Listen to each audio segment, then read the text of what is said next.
Many days Mr. Yedurappa was there without an expansion. Only he and his father only enjoyed, no? So by today we can expect.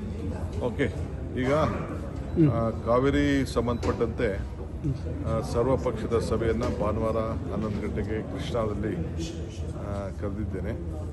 ನಮ್ಮೆಲ್ಲ ಮಾಜಿ ಮುಖ್ಯಮಂತ್ರಿಗಳಿಗೆ ಮತ್ತು ಆ ಭಾಗದ ಸಂಸತ್ ಸದಸ್ಯರುಗಳಿಗೆ ಎಲ್ಲ ಕೂಡ ಮತ್ತು ಎಲ್ಲ ಪಕ್ಷದ ನಾಯಕರುಗಳಿಗೆ ಫ್ಲೋರ್ ಲೀಡರ್ಸ್ಗೆ ಕೂಡ ನಾವು ಆಹ್ವಾನವನ್ನು ಕೊಟ್ಟಿದ್ದೇವೆ.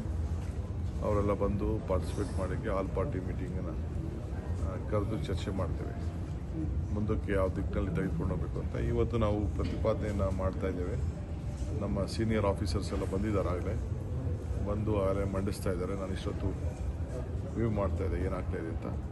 ಅದಕ್ಕೆ ಸಂಬಂಧಪಟ್ಟಂತೆ ನಾನು ಎಲ್ಲ ನಮ್ಮ ಸಂಸತ್ ಇಲ್ಲಿರೋಂಥ MPಸು ಮತ್ತು ಜೋಶಿ ಸಾಹೇಬರು ಮತ್ತು ಸೋಮಣ್ಣವರು ಆದಿಯಾಗಿ ಜಗದೀಶ್ ಶೆಟ್ಟರು ಮತ್ತು ಬೊಮ್ಮಾಯಿ ಅವರು ಎಲ್ಲ ಮಾತಾಡಿದ್ದೀವಿ. ಅವರು ಎಲ್ಲ ಅವ್ರ ಕೈಲಿ ಏನು ಶಕ್ತಿ ಮೇಲೆ ಅವರೆಲ್ಲ ಸಹಕಾರ ಕೊಡ್ತಾ ಇದ್ದಾರೆ ರಾಜ್ಯದ ಹಿತಕ್ಕೆ. ಅದನ್ನು ನಾನು ತಿಳಿಸಲೇಬೇಕು.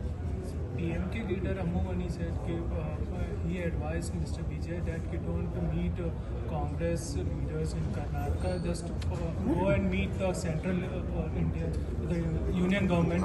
I don't want to comment on all those things. We don't want to fight each other. There is a law of the land. Let us respect each other. Let us respect the sentiment of all of them. It is a country at one.